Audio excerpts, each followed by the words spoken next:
Goeiemôre. Welkom hierso in my studeerkamer, hier waar die dinge baie keer gebeur voor die diens, maar nou gaan die diens sommer plaasvind hierso binne my studeerkamer. Ek hoop dit gaan met jou baie goed. Dalk is dit jy alleen daar by jou huis of julle gesin. Hallo julle. Dit is die 5de Lydenssondag in ons lydenstyd. Ons is op pad na Paastyd toe. Dit is die 4de kruiswoord van ons reeks. Ons teks vanoggend is Matteus 27 vers 45 en 46 en mag ons paar minute ook geseënd wees. Mag jy ook ervaar dat die Here nog steeds met jou praat ten spyte van hierdie formaat waarin dit gebeur. Ek wil jou graag innooi my studeerkamer om saam met my stil te word by die Here en sy woord te oordink ook vir jou lewe. Die Here groet jou genade en vrede, en dit is van God ons Vader, en die Here Jesus, en die Heilige Gees. Kom ons bid saam. Ons hemelse Vader, Here Jesus en Heilige Gees, in 'n oogwink het ons lewens verander, 'n virus laat ons styer. Ons het ewe skielik 'n onsienlike vyand wat ons bedreig. Dit maak ons onseker en selfs bang. Daarom hardloop ons in u arms in, Here. Beskerm ons, hou u hand oor ons gemeente, veral ons bejaardes, en oor ons gemeenskap en ons land Suid-Afrika. Dankie dat u so groot is, dat ons selfs vir die hele wêreld kan bid. Ons vra vir insig en wysheid vir elke dag. Ons vra dat u oplossings en antwoorde vir wetenskaplikes sal gee, om ons te help. Ons bid vir hulle wat siek is en hulle wat in mediese beroepe staan. Ons bid vir die wêreldekonomie en armes. Steek ook asseblief 'n stok in die speke van bose planne wat mense bedink om ander uit te buit en manipuleer. Dis ook met 'n positiewe verwagting dat ons kyk om te sien wat u gaan doen. Ons weet, soos in die tyd van 9/11, dat hier ook mooi verhale gaan uitkom. Maak ons asseblief deel van die inspirerende stories. Ons weet nie heeltemal hoe om u sout en lig te wees, hoe om op hierdie stadium kerk te wees nie, maar lei ons Heilige Gees, wys vir ons, gebruik ons om ander te help. Ek bid Here vir elke lidmaat se veiligheid en behoeftes. Hou ons by mekaar al voel dit of die kudde versprei is. Ons bely, u is steeds in beheer. U regeer met wysheid en met liefde. Dankie dat u by ons is, Here Jesus, want u het beloof, ons sal nooit alleen wees nie. Ons waardeer u, Here, u is vir ons 'n anker en 'n rots, soos altyd, en ons is vir u baie lief. Mag alles tot u eer strek. Ons loof en prys u in die naam van ons Verlosser, en bid dit in sy sterk naam, die naam van Jesus Christus. Amen. Nou kom ons lees saam Matteus 27 vers 45 en 46. Ons het nou al gekyk na so 3 van die kruiswoorde van die Here Jesus en nou vanoggend is dit die 4de kruiswoord. Van 12 uur af het daar duisternis oor die hele land gekom en dit het tot 3 uur geduur. Teen 3 uur het Jesus hard uitgeroep, Eli, Eli, lema sabachthani. Dit is, my God, waarom het u my verlaat? Ons Here Jesus se 4de kruiswoord is 'n aanhaling van Dawid uit Psalm 22. In die boodskap klink dit so, my God, waarom los u my heeltemal alleen? Ek skree totdat ek blou word, maar u is weg. Die Bybel vir dowes, die ABA sê weer, my God, hoekom het u my gelos? Ek roep en vra dat u my moet help. Ek kla en sug, maar u bly ver weg van my. My God, ek roep elke dag en nag, maar u antwoord nie. Ek kan nie rus nie. Ons kry, as ons na hierdie vertalingsparafrases luister, 'n idee van die inhoud van Jesus se bede, wat dit was, wat in sy gemoed was, toe hy hierdie woorde aan die kruis uitgeroep het. Nou, broer, suster, die eerste 3 kruiswoorde was waarskynlik in daglig gesê, né? En terwyl hy dag is, dink hy aan mense. Hy dink aan sy moordenaars daar aan die voet van die kruis. En hy bid, Vader, vergeef hulle want hulle weet nie wat hulle doen nie. Hy dink aan die misdadiger langs hom aan die kruis en sê, ek verseker jou, vandag sal jy saam met my in die paradys wees. Hy kyk na sy ma en sê, vrou, daar is jou seun. Maar nou skuif Jesus se fokus na sy hemelse Vader en dit word donker. Dit word letterlik donker. En dis nie ons verduistering soos party meen en dit probeer wegverduidelik nie, want dit hou vir 3 ure aan. Hierdie donkerte kan jy vergelyk met die duisternis wat met die 10de plaag oor Egipte geval het. In Eksodus 10 vers 21 staan daar, dit was 'n donkerte wat 'n mens amper fisies kon voel. Jy kon daaraan raak, so dik was dit. Hoekom word dit donker? Want die lig wat na die wêreld gekom het, Jesus Christus, neem ons sonde op hom, op die kruis. Die Bybel stel dit sterker, hy het in ons plek sonde geword, boosheid kom word. Hy word in die oë van sy Vader 'n massamoordenaar, 'n kindermolesteerder, 'n vrouemishandelaar, 'n verkragter, hulle wat staatskaping pleeg en korrupsie, 'n egbreker en iemand wat elke vorm van seksuele oortreding doen. Iemand met alkoholisme en alles waarin jy nog kan dink wat verkeerd is in die oë van mense, maar veral wat verkeerd is in die oë van die Here. Hy word die som totaal eintlik van dit alles. In 'n sekere sin kan 'n mens self sê, hy word die ongehoorsaamheid aan die 10 gebooie van God, die oortreder van God se wil, terwyl God se heiligheid nie 'n tikseltjie, nie 'n millimeter of 'n gram, selfs 'n atoomgrootte se sonde kan toelaat of verdra nie. Geen wonder, dit word donker nie. Dis nag vir Jesus, want die volle oordeel van God, meer nog as in die tyd van Noag, kom nou op Jesus af. Geen wonder hy roep, my God, waarom het U my verlaat? Nou moet ons 'n paar dinge in gedagte hou, want hier is 'n paar gevare in hoe dit verstaan kan word. Die eerste is, ons moet pas op om te dink dat die karakter van God verander het. My God, waarom het U my verlaat? Die 3-eenheid het nie ewe skielik op Golgotha 'n 2-eenheid met net die Vader en die Gees geword nie. Ons moet onthou, God is onveranderlik. Hy het 3-eenheid gebly, maar die gemeenskap tussen Jesus en God die Vader is verbreek, want God kan nie in gemeenskap wees met sonde nie. Terloops, 'n mens sien dit net hier in die evangelie, en hoe Jesus sy Vader ook aanspreek. Nee, altyd is dit Vader, maar nou is dit God, want hy is regter. Nou hierdie gedagte geld ook vir ons. Dis hoekom ons so skuldig en onrustig voel wanneer ons sonde gepleeg het, want ons voel daar's 'n hindernis wat ons sonde veroorsaak, hier in hierdie verhouding tussen ons en die Here.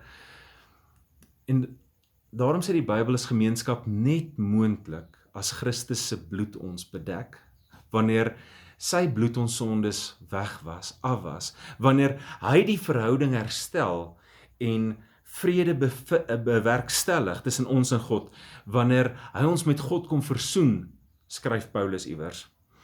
Nou, die tweede gedagte is, ons moet versigtig wees om te dink dat Jesus sy Vader kom paai het met die kruisoffer wat hy vir sy Vader bring, so asof hy nou moet mooi praat en sy Vader se arm moet draai om ons te red. Die Vader wil eintlik nie, maar gelukkig het hy die Seun so lief, en die Seun het sy Vader so lief, so die Vader gee nou maar in, en hy kry sy Vader geoorreed. Nee, ons moenie Johannes 3 vers 16 vergeet nie, want so lief het God die wêreld gehaat. Die Vader is nie die monster en die Seun is die redder nie.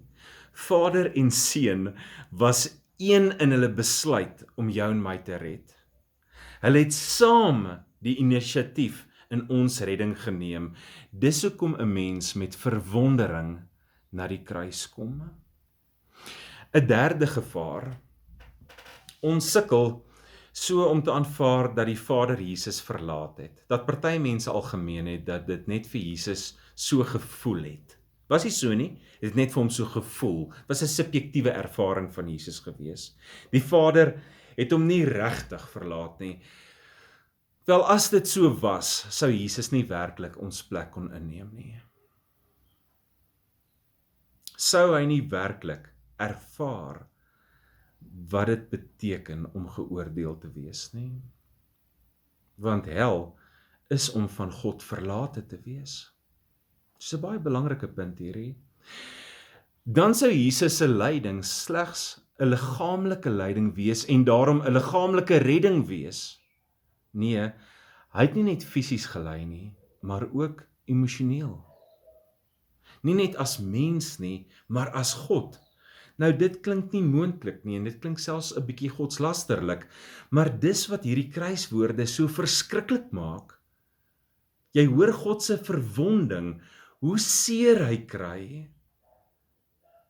Dit is wat dit hom gekos het om ons totaal en al, liggaam en siel te red. Dietrich Bonhoeffer het gesê, slegs die lydende God kon ons help. En dink bietjie daaroor, as my kind moet sterf, sal dit nie net hy of sy wees wat ly nie, maar ook ek as ouer, is dit nie so nie? Ek sal hartverskeurd wees as my kind moet doodgaan. Ons moenie vir 'n oomblik dink, net Jesus het gely nie, gemeente. En dis wat Jesus gekies het.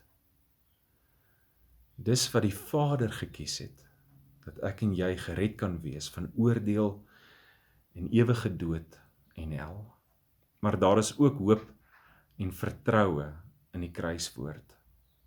Want Jesus gebruik ou verbondstaal. Hy roep, my God, my God. Hoor u, daar is lig in die tonnel. Soos Dawid se persoonlike belydenis in Psalm 23, as hy sê, die Here is my herder. Kom sê Jesus eintlik in sy slegste oomblik, daar wanneer hy die lydensbeker drink aan die kruis, die Here is my God. Hy is nog steeds my Vader, al moet ek nou roep, my God, my God. Sien nie die lig in die donkerte op Golgotha? Jesus glo in sy Vader se liefde. Daarom kan ek en jy ook in swaar tye in sy Vader se liefde vashou en glo. En let wel, binne 'n paar ure gaan hy die laaste kruiswoord uitroep. Vader, in u hande gee ek my gees oor. Hy ten spyte van alles bly vertrou op sy Vader. Hy gaan hom opwek. My God, waarom het u my verlaat?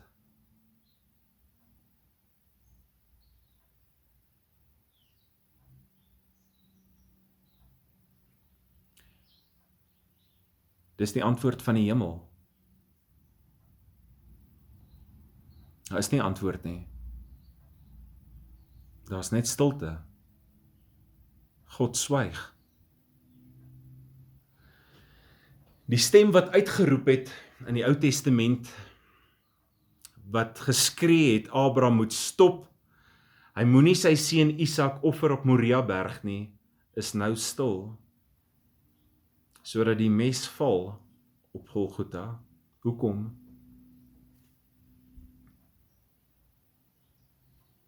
Dawid gee leidraad. Hy skryf in Psalm 22, hoe 'n sondaar mens dag en nag kan roep en kan voel hoe jou gebed vasbons teen die plafon en terugkom na jou toe. Hy ken die gevoel en die hartseer van stilte en die frustrasie en ongeduld met God wat nie antwoord nie.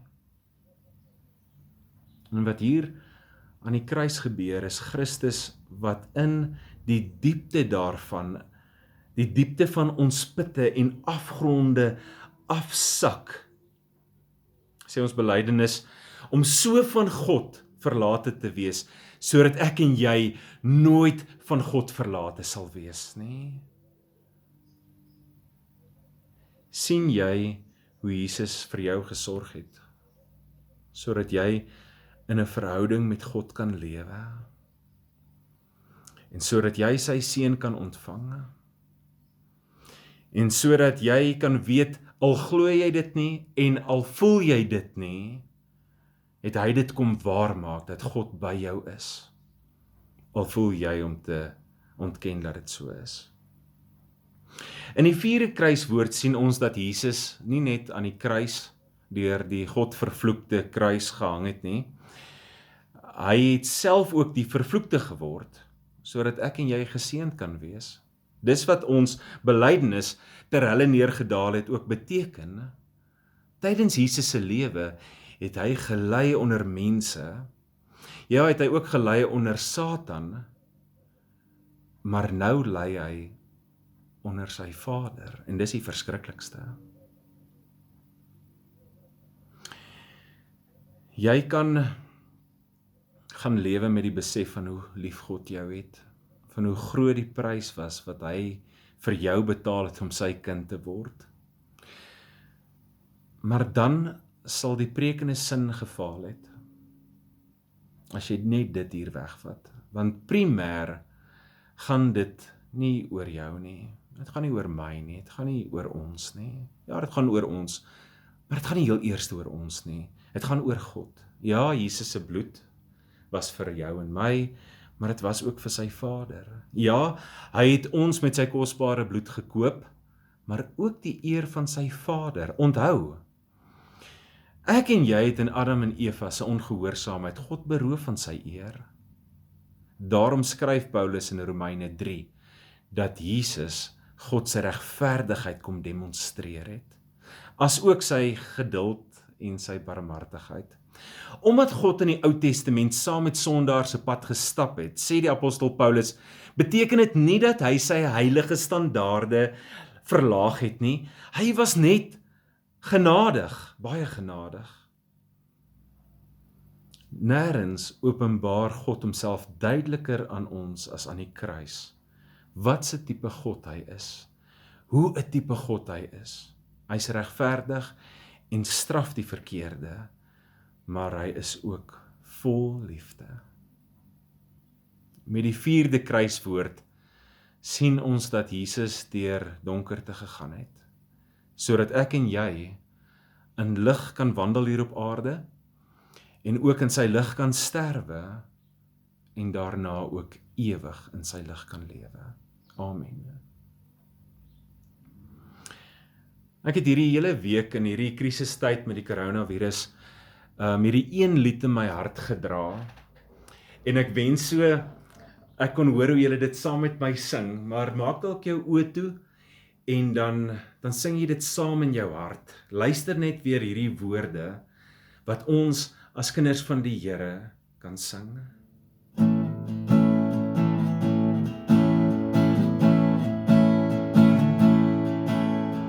Die Here is my vesting, die Here is my krag, hy is my bron en hy is my redding, die een op wie ek wag. Die Here is my voorspoed, hy sal vir my voorsien, soos 'n paas vir sy kinders, gee hy meer as wat ek ooit sou kon verdien. Prys die Here, o my siel, prys die Heer, want hy is goed. Prys die Here, als wat lewe, prys die Heer. Prys die Here, o my siel, prys die Heer, want hy is goed. Prys die Here, als wat lewe, prys die Heer. Die